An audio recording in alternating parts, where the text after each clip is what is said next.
dengan niatan mudah-mudahan kita semua yang hadir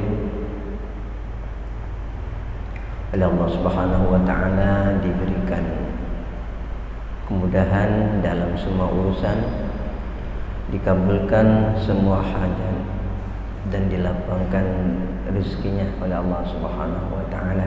Amin Allahumma. Ala hadhihi niyyah wa ala kulli niyatin salihah ila hadratin nabiyyin Mustafa Sayyidina Muhammadin sallallahu alaihi wasallam. Syekhina wa syekhina wa abaina mahatina wa ajdatina wa addatina wa ummatina wa ummatil muslimin kafah. Nafa'ana Allah bihim wa bi'ulumihim wa 'allamana Allah ilman nafi'an bi hurmatil Fatihah. A'udzu billahi minasy syaithanir rajim. Bismillahirrahmanirrahim. Alhamdulillahi rabbil alamin. Arrahmanir rahim. Maliki yaumiddin. Iyyaka na'budu wa iyyaka nasta'in. Ihdinas siratal mustaqim. Siratal ladzina an'amta 'alaihim ghairil maghdubi 'alaihim waladdallin. Rabbi ighfir li wa liwalidayya wa lil mu'minina amin.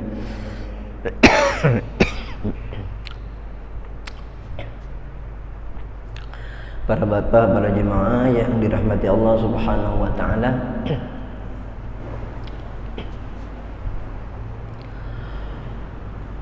Al-Quran ini adalah kalamullah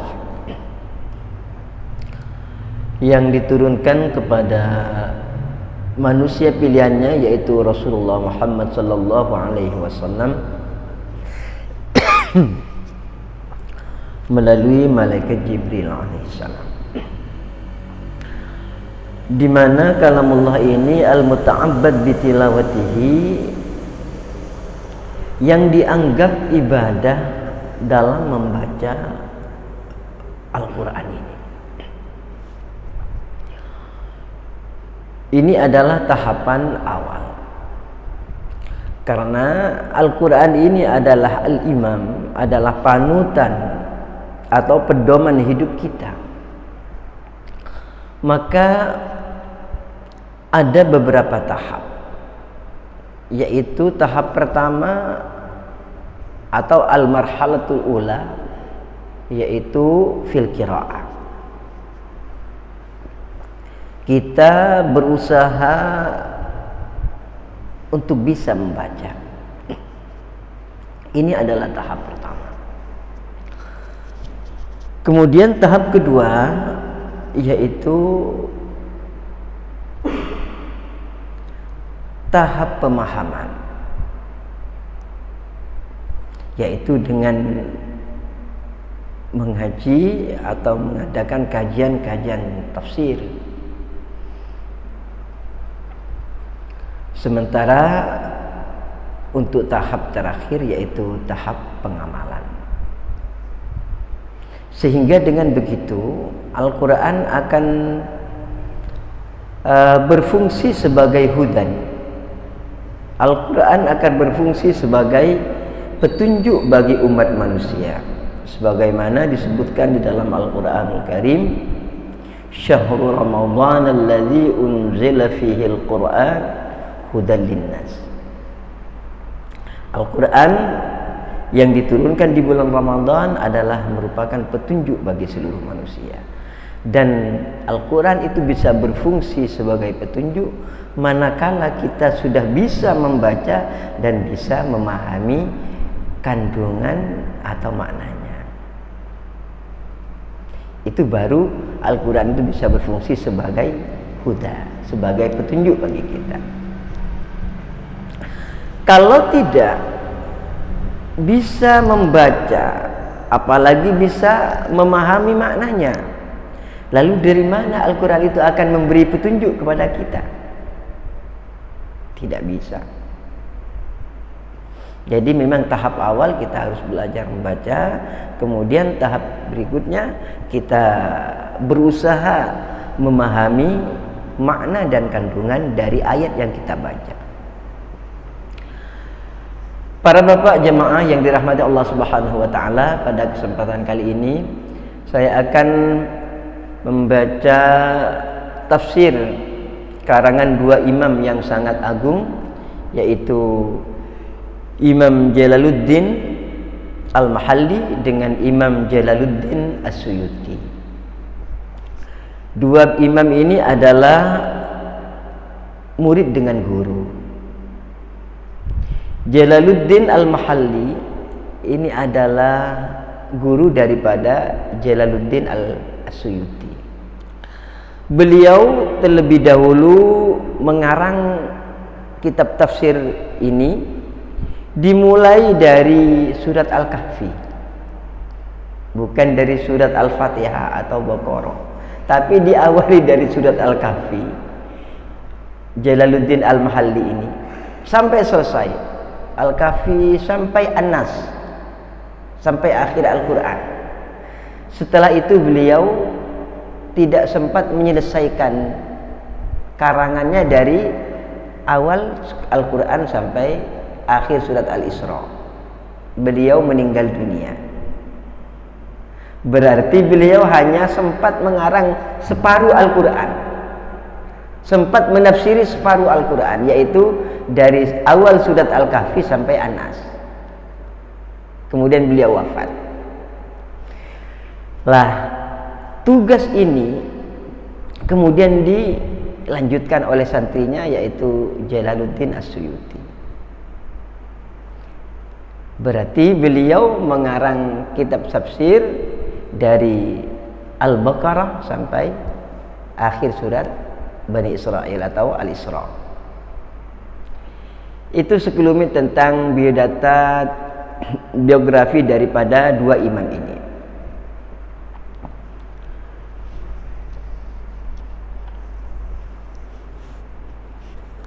Kita mulai dari suratul Fatihah. Bismillahirrahmanirrahim. Qalu subhanaka la ilma lana illa ma 'allamtana innaka antal alimul hakim. Qala rabbi shrah li sadri wa yassir li amri wahlul 'uqdatam min lisani yafqahu qawli. Inna ahsanal kalam kalamullah wa khairul huda huda Muhammadin sallallahu alaihi wasallam.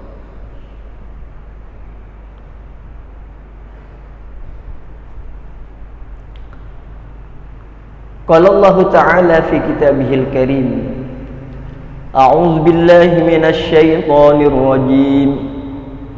Bismillahirrahmanirrahim. Bismillahirrahmanirrahim. Bismillahi kelawan nyebut asmane Gusti Allah.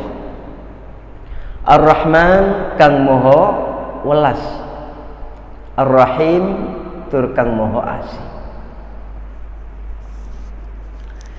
Di sini Imam Jalaluddin As-Suyuti memulai karangannya dari surat Al-Fatihah. Suratul Fatihah Makkiyatun. Surat Fatihah ini termasuk golongan surat-surat Makkiyah atau surat-surat yang diturunkan di Mekah. Jadi Al-Quran ini begini Pak, Al-Quran ini dibagi menjadi dua, ada Makkiyah, ada Madaniyah. Ada Makkiyah, ada Madaniyah. Dan pemahaman ulama tentang pengelompokan surat-surat ini juga beda pendapat, banyak pendapat. Ada yang mengatakan yang dimaksud dengan Makkiyah adalah ayat-ayat yang diturunkan di kota Mekah.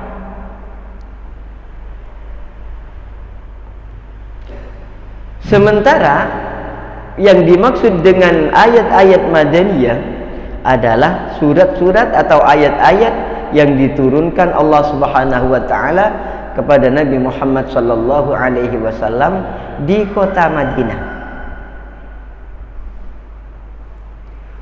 Lalu bagaimana dengan ayat yang turun bukan di Mekah, bukan di Madinah. Ini permasalahan. Kalau kita menafsiri, memberi pemahaman tentang ayat Makkiyah dengan Madaniyah dengan pemahaman seperti pendapat tadi, ini akan jadi masalah. Kan ada ayat-ayat Al-Quran yang diturunkan di luar itu ketika Rasulullah mengadakan perjalanan, ya bukan di Mekah, bukan di Madinah. Lalu mau dikatakan ayat apa? Ini permasalahan pendapat pertama ini. Kemudian pendapat kedua, yang dimaksud ayat Makkiyah atau surat Makkiyah yaitu surat-surat yang diturunkan atau yang diterima oleh Rasulullah sallallahu alaihi wasallam ketika Rasulullah belum hijrah ke Madinah. Mau turun di mana aja, yang penting Rasulullah masih berdomisili di Mekah. Berarti sebelum hijrah, sebelum Rasulullah umur 50 tahun. Nah, ini dikatakan ayat Makkiyah, dikatakan ayat Mekah. Mau turun di Madinah, mau turun di Yaman, mau turun di Jeddah, itu disebut surat Makkiyah. Karena Rasulullah pada waktu itu berdomisili di Makkah. Kemudian yang kedua, Madaniyah, itu sebaliknya, yaitu ayat-ayat yang diturunkan ketika Nabi sudah hijrah. Setelah pindah ke Madinah, itu disebut ayat-ayat yang diterima oleh Rasulullah disebut ayat Madaniyah. Walaupun mungkin ada ayat yang turun bukan di Madinah, mungkin ketika Rasulullah melakukan perjalanan itu turun ayat, itu tetap dinamakan Madaniyah karena Rasulullah statusnya pada waktu itu berada di Madinah. Faham nggih, Pak? Faham nggih? Ini adalah perbedaan ulama tentang penamaan surat Makkiyah dengan Madaniyah. Kita lanjut. Suratul Fatihah Makkiyatun. Surat Fatihah ini adalah termasuk golongan surat-surat yang diturunkan di Makkah. Sab'u ayatin, surat Fatihah ini terdapat 7 ayat bil basmalati, dengan basmalah. Ingkanat lamun ono opo basmalah minha iku setengah saking Fatihah. Surat Fatihah ini terdapat 7 ayat dan basmalah adalah ayat yang pertama. Kalau mau dianggap basmalah ini ayat Fatihah. Loh, memangnya ada ulama yang menganggap basmalah itu bukan Fatihah? Ya ada. Seperti Imam Malik, Imam Hanafi, Imam Hambali ini juga tidak menganggap basmalah itu sebagai ayat Fatihah, bukan. Tapi dianggap sebagai muqaddimatus suwar, dianggap permulaan surat. Sama dengan kulhu, kita mau baca kulhu kan kita mulai dengan basmalah. Sama dengan itu fungsinya. Sehingga sampean jangan heran kalau sampean ke Mekah, di situ tidak ada imam yang baca basmalah. Allahu Akbar langsung bukan bismillah tapi alhamdulillahi rabbil alamin, langsung itu. Kenapa? Karena di sana menganggap basmalah itu bukan bagian dari Fatihah. Sementara yang masuk rukun salat adalah suratul Fatihah. Itu. Ini permasalahannya. Jadi Imam Malik ini tidak baca Fatihah, tidak baca basmalah, Pak. Langsung alham. Walaupun baca, dia menganggap sunnah, bukan ayat. Ya menganggap seperti surat-surat yang lain. Sementara imam kita, Imam Syafi'i maksud saya, ya yang lain bukan berarti bukan imam kita, semuanya imam kita. Kita harus boleh taklid kepada beliau-beliau. Kita ikut Imam Syafi'i, kita ikut Imam Malik boleh, ikut Imam Hanafi boleh, ikut Imam Hambali boleh. Kita tidak fanatik madhab, boleh. Mau ikut madhab apa terserah. Lah sementara orang-orang yang berada di sana di Makkah, di Makkahul Mukarramah, itu rata-rata mayoritas ini mengikuti madhab Hambali. Madhab Hambali. Ya kita juga tidak anti dengan madhab Hambali, karena kita kadang-kadang membutuhkan madhab Hambali, kita kadang-kadang membutuhkan. Artinya kalau kita fanatik madhab, ini akan merepotkan diri kita, mempersulit diri. Coba sampean kalau fanatik madhab, misalnya fanatik dengan madhab Syafi'i, ketika kita melakukan ibadah haji, tawaf tidak jadi tawaf, karena di mataf itu, di tempat orang tawaf itu kan campuran, Pak. Laki perempuan itu campuran, dan ini tidak bisa dihindari. Sentuhan antara laki-laki dan perempuan tidak bisa dihindari, pasti terjadi. Lalu gimana tawaf kita? Ya tidak sah. Kalau kita mengikuti Imam Syafi'i, orang laki-laki bersentuhan dengan perempuan kan batal, wudunya batal. Orang yang tidak punya wudu tidak boleh melakukan ibadah tawaf, karena tawaf itu hakikatnya adalah sama dengan sholat. Tidak bisa. Jadi kalau kita ke Mekah, ya kita harus taklid, harus pindah imam. Apa Imam Malik, apa Imam Hanafi, gitu caranya. Nah, kalau saudara-saudara kita di Indonesia, yaitu saudara-saudara Muhammadiyah, itu mungkin ya kalau mengikuti induknya di Mekah ya mungkin Hambali. Tapi saya belum pernah diskusi dengan mereka. Lanjut nggih Pak, nggih. Basmalah ini adalah Al-Fatihah ini 7 ayat. Dan basmalah ini termasuk dari ayat itu bagi imam yang menganggap basmalah. Basmalah ini dianggap ayat yang pertama, sementara ayat yang ke-7 siratal ladzina an'amta 'alaihim ghairil maghdubi 'alaihim waladdallin. Nah, ini bagi imam atau orang yang menganggap basmalah bagian dari Fatihah. Lah, bagi imam atau orang yang menganggap basmalah itu bukan bagian Fatihah, cara menghitungnya dari mana? Cara menghitungnya dari alhamdu. Alhamdu ayat pertama. Alhamdulillahirabbil alamin. Ar-Rahmanir Rahim ayat kedua. Maliki yaumiddin ayat ketiga. Iyyaka na'budu wa iyyaka nasta'in ayat keempat. Ihdinas siratal mustaqim kelima. Siratal ladzina an'amta 'alaihim ayat keenam. Dipotong separuh. Siratal ladzina an'amta 'alaihim ayat ke-6, lanjutannya ghairil maghdubi 'alaihim waladdallin ayat ke-7. Faham Pak? Faham nggih? Nah, ini kalau perbedaannya situ. Tapi tetap beliau-beliau sepakat bahwa Fatihah itu 7 ayat. Tidak ada yang mengatakan 6 ayat, tidak ada. Karena itu sudah nas ketentuan dari Allah Subhanahu wa taala bahwa Allah sab'an minal masani. Allah menurunkan 7 ayat yang diulang-ulang. Wal Qur'anal azim, dan Al-Qur'an yang agung. Yang dimaksud 7 ayat yang diulang-ulang adalah Al-Fatihah ini. Sudah ketentuan dari Allah bahwa Fatihah itu 7 ayat.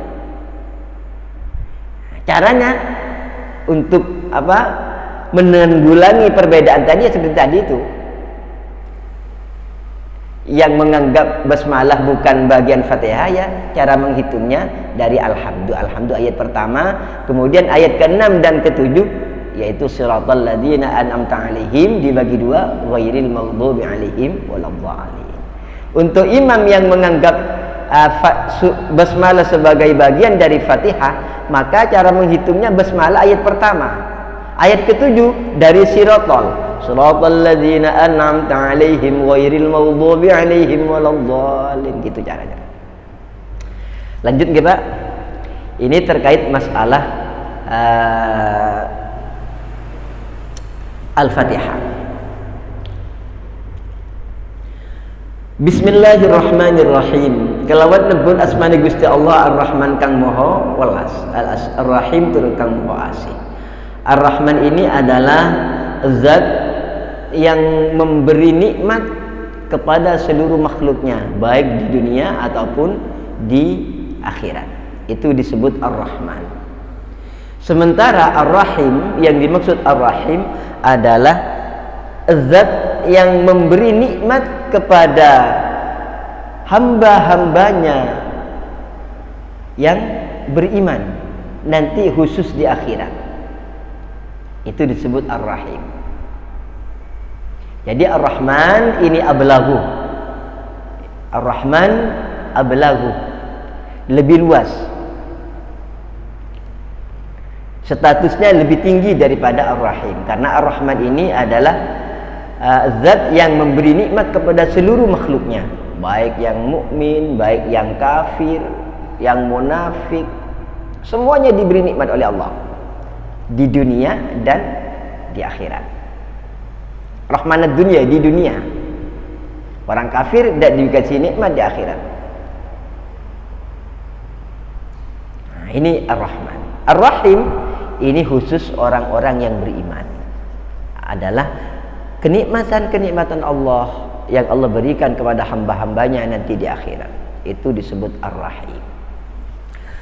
Alhamdu utawi sakai puji iku lillahi kadui Gusti Allah. Segala puji bagi Allah. Jumlatun khabariyatun kusida bihi sana.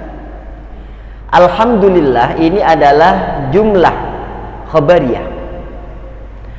Jumlah khabariyah ini kalau istilah bahasa kita mungkin paragraf, paragraf yang khabariyah. Kusida bihasana, yang dimaksudkan untuk memuji kepada Allah Subhanahu wa taala, bahwa annahu ta'ala malikun li jami'il hamdi, bahwa Allah Subhanahu wa taala adalah zat yang menguasai atau yang berhak dan mempunyai semua pujian, minal khalqi, saking makhluk. Walaupun pada zahirnya pujian itu ditujukan kepada kita, misalnya Pak Yusuf orangnya dermawan, Pak Yusuf sampean sangat dermawan, Pak, sifat sampean luar biasa misalnya. Ini secara zahir seakan-akan pujian itu kan milik Pak Yusuf, tapi hakikatnya pujian itu adalah milik Allah Subhanahu wa taala. Karena pada hakikatnya Pak Yusuf tidak bisa apa-apa dan tidak punya apa-apa. Pak Yusuf bisa dermawan karena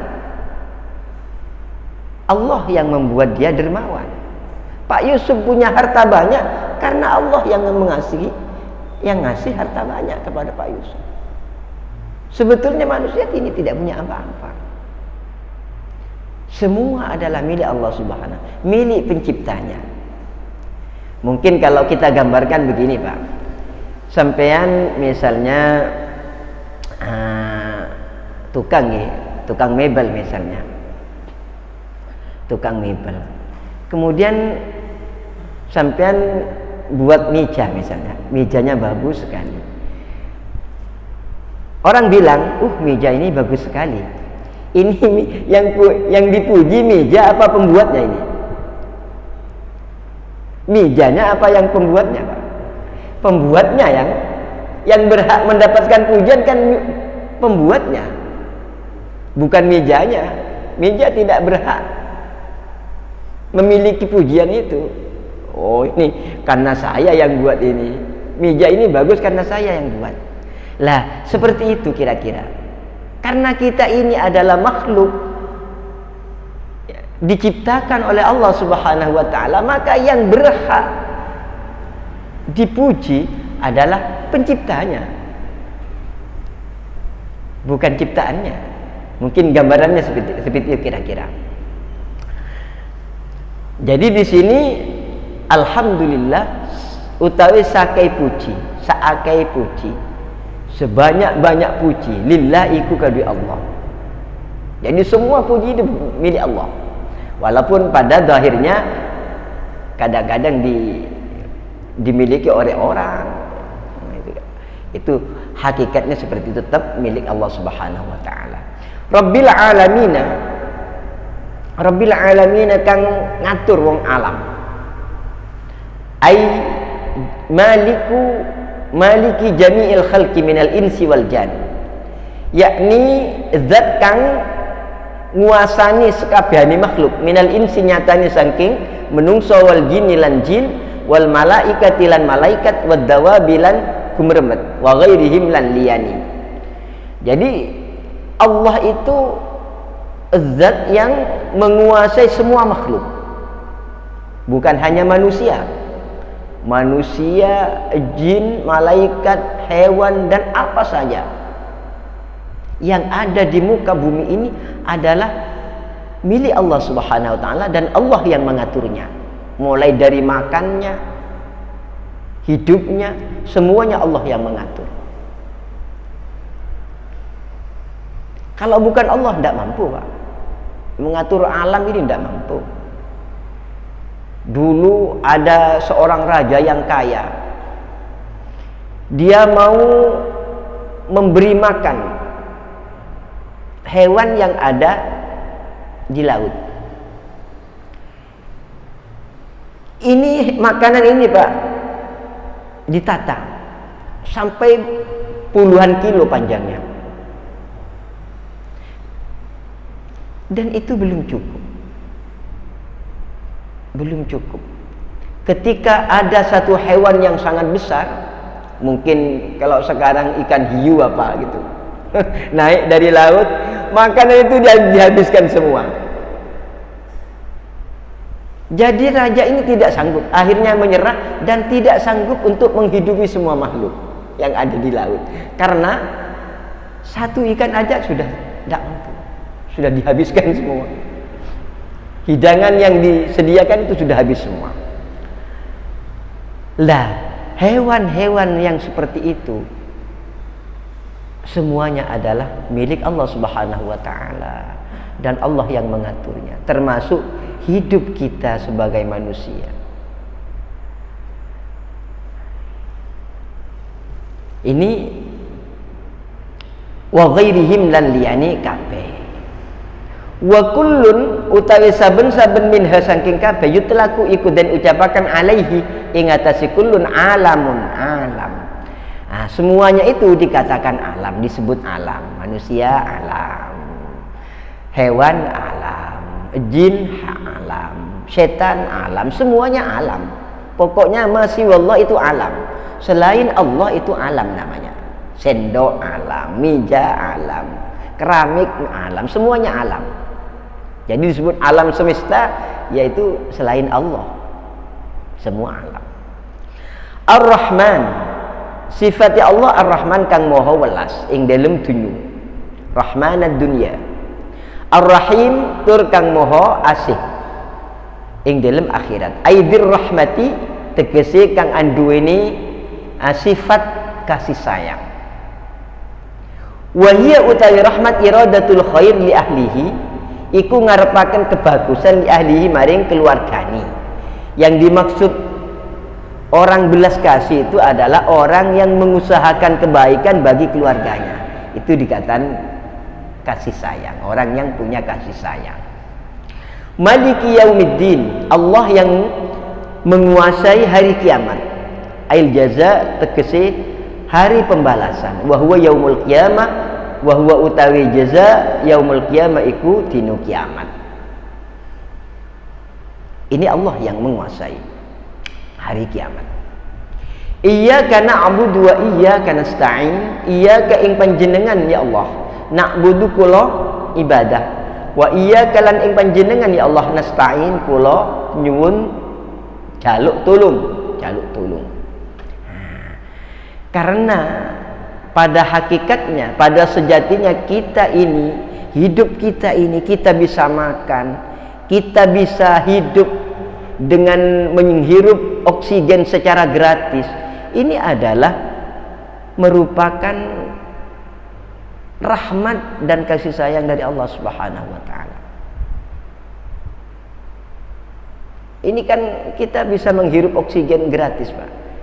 Coba bayangkan sampean kalau masuk rumah sakit, satu tabung itu berapa oksigen itu? Kalau sampai sesak nafas. Tapi oksigen ini oleh Allah Subhanahu wa taala diberi secara cuma-cuma untuk kita. Ini yang mestinya kita harus banyak bersyukur kepada Allah Subhanahu wa taala. Karena nikmat Allah itu tidak bisa dihitung. Nikmat Allah itu bukan hanya harta saja, kesehatan.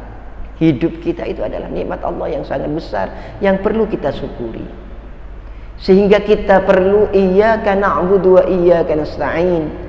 Kita perlu dan harus beribadah kepada Allah Subhanahu wa taala. Kita harus mengabdi kepada Allah Subhanahu wa taala dan kita harus memohon pertolongan kepada Allah Subhanahu wa taala.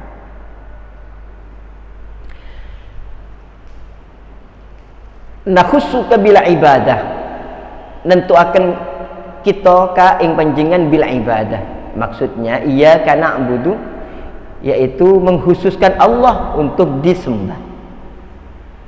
Wa natlubul ma'unah, dan kami mencari pertolongan alal ibadah, untuk ibadah, untuk mengabdi kepada Allah Subhanahu wa taala.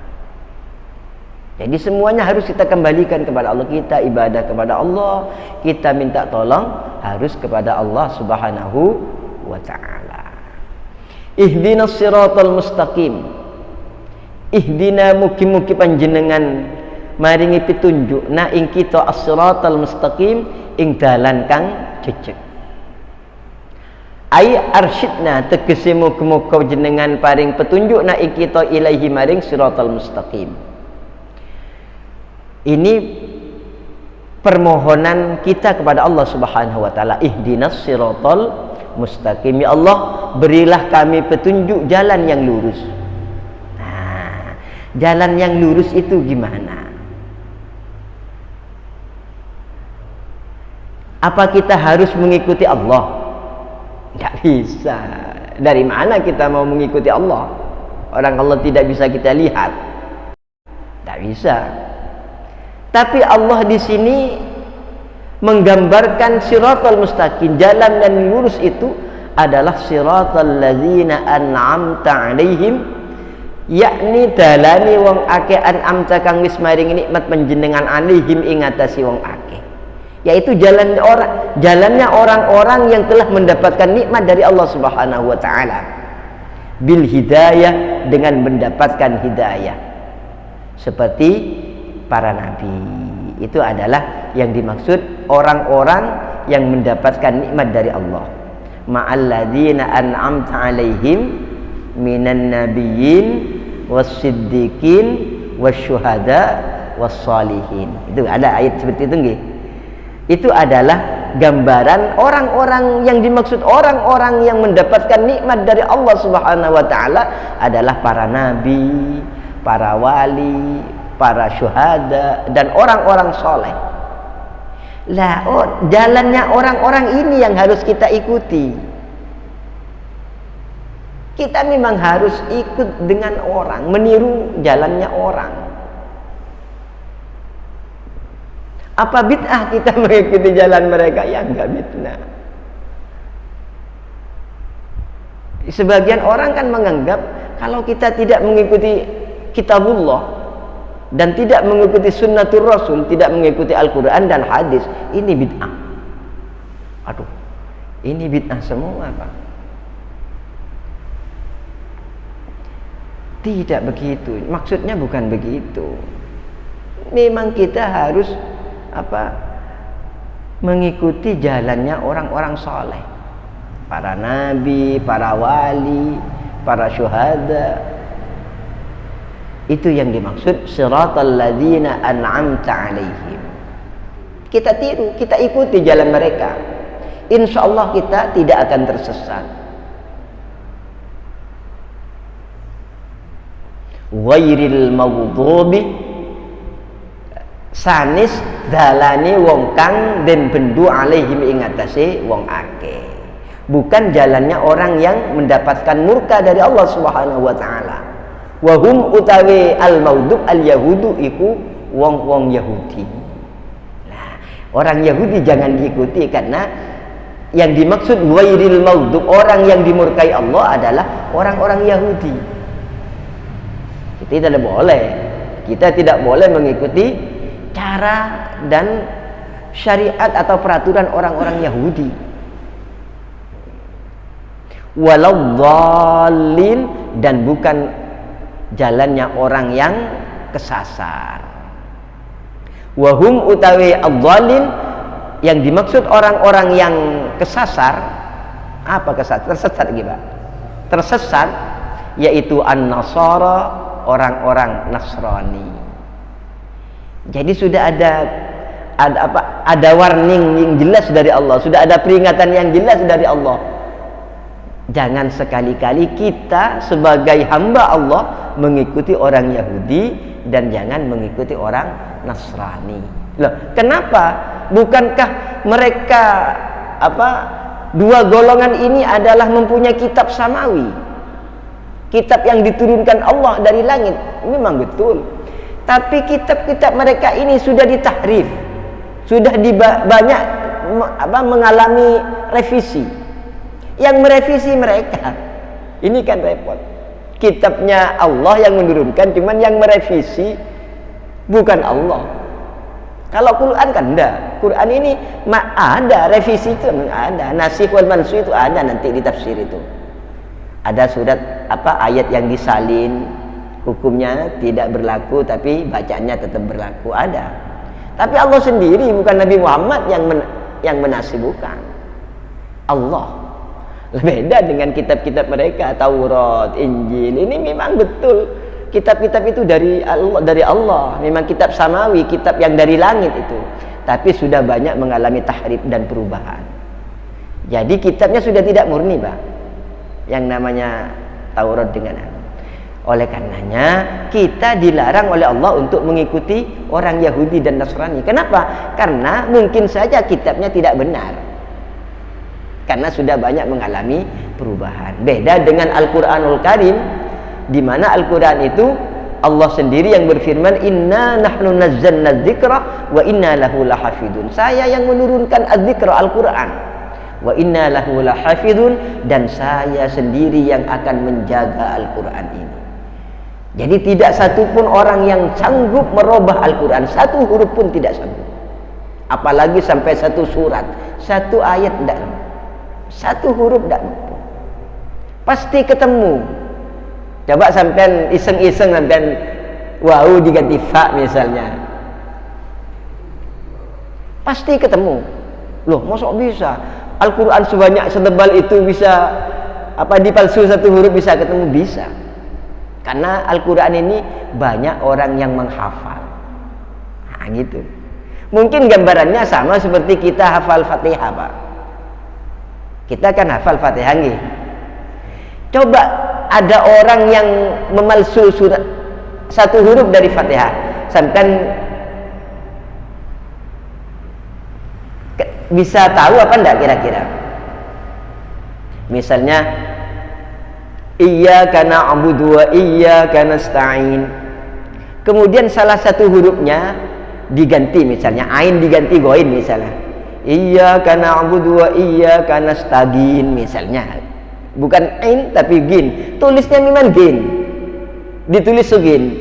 Loh, ini salah, ini mestinya ain ini. Bukan gin ini, tapi ain.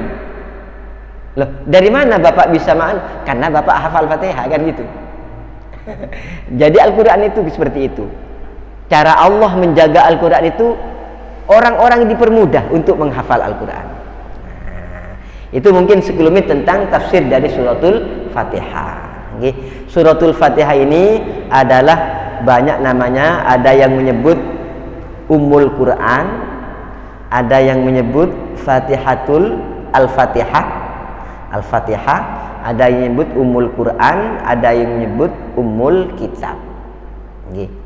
Dan Al-Quran ini, karena Al-Quran ini 7 ayat yang diulang-ulang, maka orang yang mempunyai keperluan besar, hajat yang sangat besar, ini kalau baca Fatihah insya Allah akan terkabul hajatnya. Caranya dibaca 7 kali juga. Bismillahirrahmanirrahim. Alhamdulillahirabbil alamin. Arrahmanirrahim. Maliki yaumiddin. Iyyaka na'budu wa iyyaka nasta'in. Ayat ini diulang 7 kali. Iyyaka na'budu wa iyyaka nasta'in, sampai sampean sambil membayangkan apa keperluan sampean, kebutuhan sampean kepada Allah Subhanahu wa taala.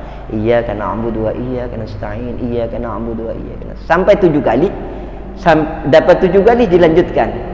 Ihdinas siratal mustaqim siratal ladzina an'amta 'alaihim ghairil maghdubi 'alaihim waladdallin.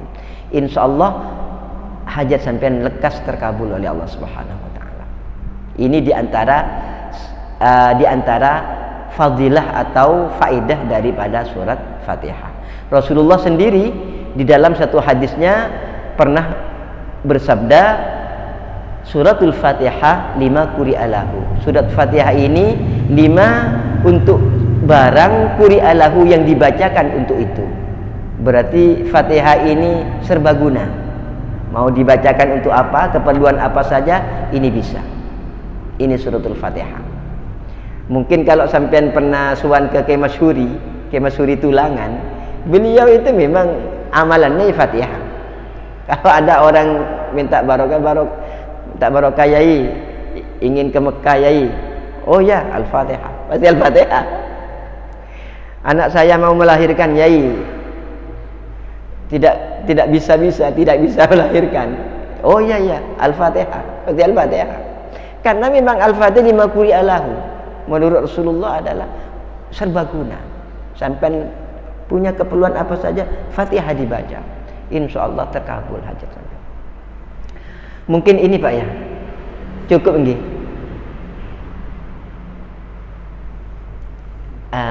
Ini sekelumit tentang suratul Fatihah. Insya Allah ini gimana Pak Ibnu, ini mau dikaji secara berurutan apa kita ngambil surat-surat pilihan mawon nggih? Kalau diurut ini mungkin tidak selesai 10 tahun ini. Tidak selesai 10 tahun, iya, tidak selesai. Tapi kalau untuk pilihan nggih. Oh, tanya jawab. Nggih, monggo Pak, monggo.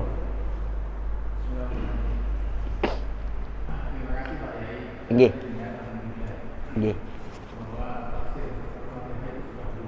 Nggih. Iya.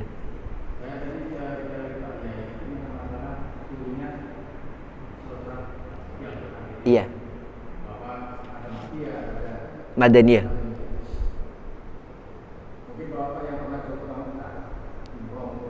Iya. Iya. Ah. Ah.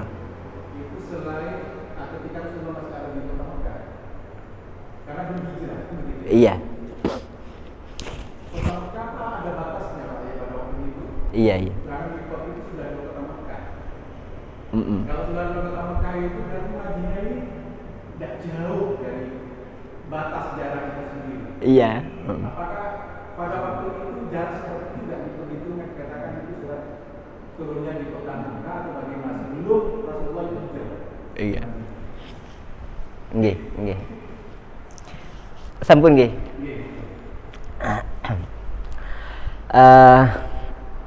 Terima kasih. Terkait masalah ayat Madaniyah atau pembatas negara di situ. Sebetulnya sampai sekarang yang namanya Mekah Madinah itu, antara itu masih tidak ada bangunan. Apalagi ketika zaman Rasulullah itu Yang di Madinah itu disebut dengan Yasrib. Disebut dengan Yasrib. Kemudian yang Mekah ini disebut dengan Bakkah. Bakkah atau Makkah. Atau ada yang menyebut Ummul Qura. Itu Mekah. Lah ini memang sudah ada pembatas, memang sudah ada pembatas yang jelas itu antara Mekah dengan Madinah. Nah, karena memang yang berpenduduk pada waktu itu hanya Yasrib. Antara itu hanya pegunungan dan jurang-jurang, wadi dengan jibal. Nah, jadi untuk misalnya mikot, pembatas nggih Pak nggih, mikot. Lah mikot yang berlaku sekarang ini bagi jamaah haji atau umroh, ini adalah pembatas antara tanah haram, bukan pembatas antara Mekah dengan Madinah, bukan. Tapi mikot di situ adalah pembatas antara tanah halal dengan tanah haram. Jadi di Mekah itu ada tanah halal, ada tanah haram. Orang yang mau melakukan ibadah umroh atau haji ini harus masuk dari luar haram. Jadi harus keluar dulu dari tanah haram ke tanah halal. Loh, tanah halal yang terdekat itu adalah Tanah Im itu, atau Masjid Aisyah itu. Itu mikot terdekat itu. Tanah halal yang paling dekat dengan dengan Baitullah yaitu. Kemudian ada mikot lagi Yulamlam. Yulamlam itu di Jeddah, lebih jauh lagi. Dulu Yulamlam ini digunakan orang yang haji pakai kapal laut. Yulamlam dulu. Mikotnya di Yulamlam, di Jeddah. Ada mikot itu di Ji'ranah. Ji'ranah itu juga pembatas antara tanah halal dengan tanah haram. Ini agak jauh, yang Ji'ranah ini agak jauh. Ya. Jadi mikot yang sekarang ini Pak adalah bukan pembatas antara Mekah dengan Madinahnya, tapi pembatas antara tanah halal dengan tanah haram. Dan tanah halal, tanah haram itu di Mekah ada, di Madinah juga ada, gitu. Itu mungkin terkait masalah pembatas ini. Jadi tetap saja yang namanya ayat madaniyah atau madaniyah itu memang yang lebih tidak beresiko, yaitu mengikuti ulama yang memberi pemahaman bahwa Makkiyah surat-surat yang diturunkan ketika Rasulullah di Mekah belum hijrah. Kalau madaniyah yang sudah hijrah, gitu. Mau turun di mana aja, mau diturun di luar Mekah, di luar Madinah, di Yaman misalnya, tetap dikatakan mengikuti domisili Rasulullah, gitu. Paham gitu Pak? Sampun gitu Pak. Ini gimana lanjutannya ini? Pakai surat-surat pilihan nggih? Nggih. Nggih. Nanti kalau surat-surat pilihan nanti sambil saya jelaskan tentang faidah-faidahnya, fadilah-fadilahnya. Barangkali jadi motivasi untuk kita bisa senang baca Al-Qur'an. Karena memang Al-Qur'an ini membacanya sudah ibadah. Sampai punya wudhu baca Quran ibadah. Sampai tidak punya wudhu ibadah, tetap dapat pahala. Cuman pahalanya 10 Pak. Kalau sampean sudah dari WC, sampean tidur-tiduran baca Al-Fatihah, baca Kulhu, tetap dapat pahala per huruf 10. Kan murah. Tapi kalau sampean punya wudhu, pahalanya bukan 10. Ya, bukan 10. Nanti dilipat gandakan lagi oleh Allah Subhanahu wa taala. Itu Al-Qur'an, keistimewaan Al-Qur'an. Jadi Quran ini harus kita baca memang. Rasulullah dalam satu hadisnya menganjurkan kita untuk membaca Al-Qur'an di rumah kita masing-masing. Nawiru buyutakum. Sinarilah rumah-rumah kalian bis-shalah dengan melakukan ibadah salat di dalamnya, wa qiraatil Qur'an, dan baca Al-Qur'an di dalamnya. Al-Qur'an bisa memberi aura tersendiri bagi rumah itu. Kalau rumah itu tidak sering dibacakan Al-Qur'an, maka mungkin auranya agak gelap gitu. Auranya mungkin agak gelap. Tapi rumah yang dibacakan Al-Qur'an, ditempati sholat, ini auranya beda. Mungkin hanya ini saja nggih Pak. Mudah-mudahan menjadi tambahan ilmu yang barakah, yang manfaat untuk kita semua. وللمسلمين على هدينا. الفاتحة. أعوذ بالله من الشيطان الرجيم. بسم الله الرحمن الرحيم. الحمد لله رب العالمين الرحمن الرحيم مالك يوم الدين. إياك نعبد وإياك نستعين اهدنا الصراط المستقيم صراط الذين أنعمت عليهم غير المغضوب عليهم ولا الضالين. اللهم ارحمنا بالقرآن